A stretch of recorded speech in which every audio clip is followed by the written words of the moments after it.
দীর্ঘ আন্দোলনের পর শান্তিনগরে বক্স কালভার্টের শিলান্যাস। সাংসদ কার্তিক চন্দ্র পালের উদ্যোগে স্বস্তি এলাকাবাসীর। দীর্ঘদিনের আন্দোলন ও দাবির পর অবশেষে শান্তিনগর এলাকার বাসিন্দাদের বহু প্রতীক্ষিত বক্স কালভার্ট নির্মাণের কাজ শুরু হতে চলেছে। বুধবার সাংসদ কার্তিক চন্দ্র পালের হাত ধরে এই গুরুত্বপূর্ণ প্রকল্পের শিলান্যাস করা হয়। অনুষ্ঠানে রেলের পক্ষ থেকে উপস্থিত ছিলেন এডিআরএম অজয় কুমার সিং সহ শহর রেলের অন্যান্য আধিকারিকরা। এছাড়া উপস্থিত ছিলেন ইসলামপুর পৌরসভার 13 নম্বর ও 12 নম্বর ওয়ার্ডের কাউন্সিলর অসিত সেন ও নিবেদিতা সাহা এবং এলাকার বিশিষ্ট ব্যক্তিবর্গ। রেল সূত্রে জানা গেছে, প্রায় 5.5 কোটি টাকা ব্যয়ে বক্স কালভার্টটি নির্মাণ করা হবে এবং পুরো কাজ সম্পন্ন করতে আনুমানিক 12 মাস সময় লাগবে। স্বাধীনতার পর থেকে এলাকাবাসীর দীর্ঘ আন্দোলন ও দাবির প্রেক্ষিতেই এই প্রকল্প বাস্তবায়িত হচ্ছে। স্বাধীনতার 75 বছরের পরে কি বলবেন? নমস্কার।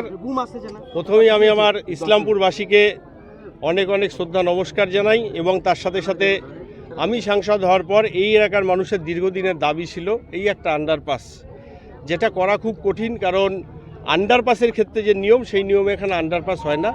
সেই জন্য এটা একটা আনঅথরাইজ কালভার্টের হচ্ছে, যেখান দিয়ে আমাদের ছোট টোটো হোক, ছোট অ্যাম্বুলেন্স হোক বা আমাদের বাইক হোক, যেভাবেই হোক, কারণ দিনের পর দিন এখানে মানুষ মৃত্যুমুখে চলে যাচ্ছে এবং সত্যি দুটো গেট বন্ধ হয়ে যাওয়ার পরে এটা ম্যাক্সিমাম একটা বিজি লাইন, এখানে সব সময় ট্রেন চলে।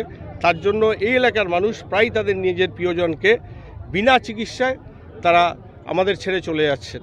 সেই ক্ষেত্রে আজকে এই কালভার্ট খুবই দরকার এবং তার সাথে সাথে এই কালভার্টের জন্য আমি এই এলাকার মানুষ যেমন রয়েছে, ইসলামপুর নাগরিক মঞ্চ রয়েছে, আপনাদের প্রেস ক্লাবেরও বিভিন্ন প্রতিনিধিরা আপনারা বলেছেন, চেম্বার অফ কমার্স, ব্যবসায়ী সংগঠন, সাধারণ মানুষও বলেছে যে এটা দরকার। অ্যাকচুয়ালি এটা না হলে মানুষের একটা দৈনন্দিন জীবন, আমরা যেমন ঘুম থেকে উঠে আমরা মুখ ধুই, ব্রেকফাস্ট করি, এটার প্রয়োজনীয়তা তার থেকেও বেশি, কারণ এটা আমাদের সবচেয়ে বেশি দরকার।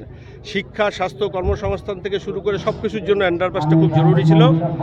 আজকে এইখানে দাঁড়িয়ে আমি অবশ্যই ভারতবর্ষের যশস্বী প্রধানমন্ত্রী নরেন্দ্র মোদীজি এবং তার সাথে সাথে আমাদের সম্মানীয় লোকপ্রিয় রেলমন্ত্রী অশ্বিনী বৈষ্ণবজিকে ধন্যবাদ জানাই, কারণ অ্যাকচুয়ালি যেভাবে এটাকে কষ্ট করে করা হয়েছে, ড্রয়িং ডিজাইন থেকে শুরু করে কাজটা দেখতে মনে হচ্ছে ছোট, কিন্তু খুব ক্রিটিক্যাল কাজ এবং সেইখানে দাঁড়িয়ে আজকে এই কাজটা হচ্ছে। অবশ্যই এখানে যারা আপনারা আমার সাংবাদিক বন্ধুগণ রয়েছেন, আমাদের এখানকার সুনাগরিকরা রয়েছেন, দুজন জনপ্রতিনিধি রয়েছেন, হারদনবাবু এবং নিবেদিতাদি, আমি সবাইকেই বলবো এই কাজটা আমাদের সবার, আমরা দায়িত্ব সহকারে একদিকে যেমন কাজের গুণমান যাচাই করে নেব এবং কাজের সময় যাতে কোনো ধরনের দুর্ঘটনা না ঘটে, কারণ এটা একটা বিজি লাইন, সব সময় ট্রেন চলে। আমরা অতি উৎসাহে কাজ দেখতে গিয়ে আমার পরিবারের কেউ যেন কোনো দুর্ঘটনার শিকার না হয়, এটাও সবাইকে লক্ষ্য রাখতে হবে। এই অনুরোধ আমি করবো সবার কাছে। কার্তিক চন্দ্র পাল এই প্রথম সাংসদ। ভূমিপুত্ররা দেখুন, আমি এর আগেও তো অনেক সাংসদ ছিল, তারা তো কাজ করেনি। না, আমি সেটা বলছি না। 75 বছরে দেখুন, কাজ কে করবে না করবে আমি সেটা নিয়ে বলছি না, আমি কোনো বিতর্কে দিতে চাইছি না। আজকে একটা আনন্দের দিন, বিশেষ করে আমার শান্তিনগরবাসী এবং ইসলামপুরবাসীর কাছে। চেষ্টা করেছি, মানুষের আশীর্বাদ, উপরওয়ালার আশীর্বাদ, কাজটা হচ্ছে। এখন কাজটা সুষ্ঠুভাবে সম্পন্ন হয়ে মানুষের যে দরকার সেটা যেন হয়, তার সাথে আমি আপনাদের মাধ্যমে আমি সর্বস্তরের যারা রাজনৈতিক দলের প্রতিনিধি রয়েছেন আমি অনুরোধ করব যে এখানে আমাদের দুটো বড় বড় ফ্লাইওভার দরকার, যে ফ্লাইওভার অনুমোদনের জন্য রেল বোর্ডে পড়ে রয়েছে। আমাদের সরকারিভাবে এনওসির প্রয়োজন, যেটা এনএফআর থেকে আমাদের জেলা সমাহর্তার কাছে পাঠিয়ে দেওয়া হয়েছে। আমরা চাই সেই এনওসিও খুব তাড়াতাড়ি মিলে যাক, যাতে এই আন্ডারপাসই সব সমস্যার সমাধান হবে না, কিন্তু সেই ফ্লাইওভার হলে আমার বড় বড় সমস্যার সমাধান হবে। সেই ক্ষেত্রে যেন আমরা দলমত নির্বিশেষে আমরা সবাই কাজের শেষে সাধারণ মানুষ, কারণ এই পথ আমাদের পার্মানেন্ট না, আমরা যেন এই কাজগুলো সবাই দায়িত্বশীল জনপ্রতিনিধি হিসেবে করতে পারি। তার সাথে সাথে আমি বিশেষভাবে দুজন কাউন্সিলরকেও দায়িত্ব দিয়েছি, যাতে সেই এনওসিটাও আমরা তাড়াতাড়ি পেয়ে যাই, যাতে আমাদের সেই বড় কষ্টও হয়। আলীনগর আরবি এবং আরেকটা আরবির কথা বলছেন, কবে হবে? দেখুন, আছে আপনার দিকে না আছে মানুষ, সব কিছু আমার হাতে নেই।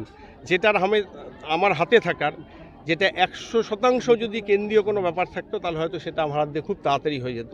সেটা রেলের ক্ষেত্রে বলুন বা অন্যান্য ক্ষেত্রে বলুন।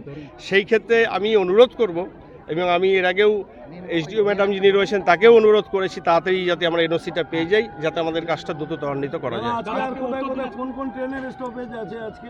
আজকে আমরা কানকিতে একটা ডিমান্ড ছিল, সেখানে আমাদের শিলিগুড়ি রাধিকাপুর ইন্টারসিটি এবং তার সাথে সাথে আমাদের ডালখোলায় রয়েছে একটা আমাদের দক্ষিণ ভারতগামী ট্রেন, তার সাথে আমাদের পাঞ্জিপাড়াতে কিছুদিন আগে একটা হয়েছিল, আরেকটা হবে এবং তার সাথে সাথে আপনাদের ইসলামপুরেও একটা রয়েছে, লোকমান তিলক এক্সপ্রেস, সেটা যেহেতু অনেক রাতে 1:20 হয়তো সম্ভব হবে না, সেটা স্টপেজ স্যাংশন হয়েছে। আমি রেলওয়ে আধিকারিককে বলে দিয়েছি খুব তাড়াতাড়ি সেই লোকমান তিলক ট্রেনও আপনাদের মুম্বাইগামী ট্রেন আসে, সেটা আপনাদের এখানে দাঁড়াবে। কতদিনে কাজটা সম্পূর্ণ হবে এই কাজটা যেহেতু ওদের রেলওয়ের সময়সীমা রয়েছে 1 বছর, আমি ডিআরএম সাহেবকে বলেছি, এডিএম সাহেবকে বলেছি যত তাড়াতাড়ি সম্ভব, কারণ মানুষের এটা দরকার এবং এটা খুব সেন্সিটিভ কাজ। আপনারা নিজেরা দেখেছেন রানিং দুটো লাইন এবং সব সময় ট্রেন চলছে, কিছু মিনিট বাদ ট্রেন চলছে, সেটাকে রেখে তারপরে এটাকে সুন্দর করে করতে হবে। দাদা, পাঞ্জিপাড়া, গুঞ্জরিয়া এবং গাইশাল স্টেশন অস্তিত্ব বিলীন হতে চলেছে, জানো মানুষ বলছে কার্তিক দা এই ট্রেন স্টেশনগুলোকে বাঁচান, কি বলবেন? না দেখুন, আমি বাঁচানোর কেউ নেই, এটা ভারত সরকারের সমস্ত জায়গায় চলছে এবং রেলওয়ে একটা বোর্ড যেখানে প্রপোজাল যাওয়ার অপেক্ষা টাকার কোনো অভাব নেই। সেই ক্ষেত্রে পাঞ্জিপাড়ার ডিমান্ড ছিল ট্রেন দাঁড়িয়েছে, একটা চেয়েছিল দুটো দাঁড়িয়েছে, স্টেশন আপগ্রেডেশন করতে হবে। আপনারা দেখেছেন সূর্যকমল আপগ্রেডেশন হচ্ছে, কানকি আপগ্রেডেশন হচ্ছে। আমার চেষ্টা থাকবে দায়িত্বশীল জনপ্রতিনিধি হিসেবে যতটুকু সময় আমার 29 সাল অবধি মেয়াদ, তার মাঝখানে যতটুকু কাজ মানুষের জন্য করা যায়। ইনফ্রাস্ট্রাকচার দরকার, বিশেষ করে এখন যারা হাই লেভেল প্ল্যাটফর্মটা খুব দরকার। আমি সবগুলোই প্রপোজালে আমার আসে, একটা একটা করে হচ্ছে। যেমন কানকিটা মোটামুটি হয়ে এসছে, সেখানে এখন বাকি আমাদের পাঞ্জিপাড়া রয়েছে, এদিকে সূর্যকমল কাজ চলছে। এগুলো হয়ে যাক, আস্তে আস্তে সবগুলোরই চেষ্টা হবে। ये हमारा रेलवे बोर्ड से सैंक्शन प्रोजेक्ट होता है और ये धीरे धीरे हम सभी क्रॉसिंग पे रबर पैडिंग कन्वर्ट कर रहे हैं और जल्दी से जल्दी इसको पूरा करने का प्रयास कर रहे हैं। क्या कहना चाहेंगे आज का इतना बड़ा एक प्रोग्राम रेलवे की तरफ से लिया गया, क्या संदेश लोगों को देना चाहेंगे, क्योंकि सेफ्टी सिक्योरिटी बहुत ज़रूरी है?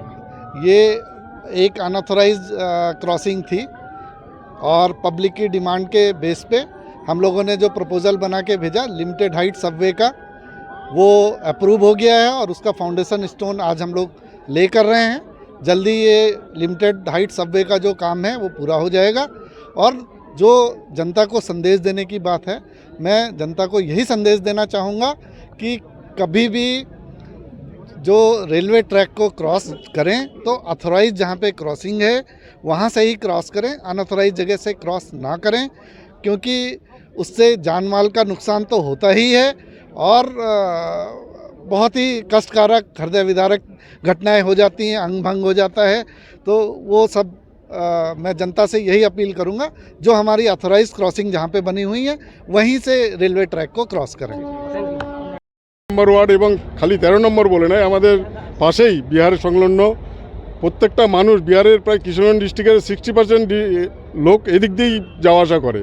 কারণ হচ্ছে কিশোরগঞ্জ ডিস্ট্রিক্টটা আমাদের এদিকটাতেই বেশি, তো বিহারের সম্পূর্ণ লোকও আমাদের এখান দিয়ে যায়। তো রেল গেটের আমাদের যে রেল গেট 278 নম্বর গেট, সেই গেটে আমরা দেখি যে প্রতিনিয়ত লোক মানে ডাক্তার দেখাতে পর্যন্ত যেতে পারে না, অনেকে আটকে যায় এবং আটকানোর জন্য অনেকে ডেথও হয়ে গেছেন, আমার নিজের চোখের সামনে দেখা।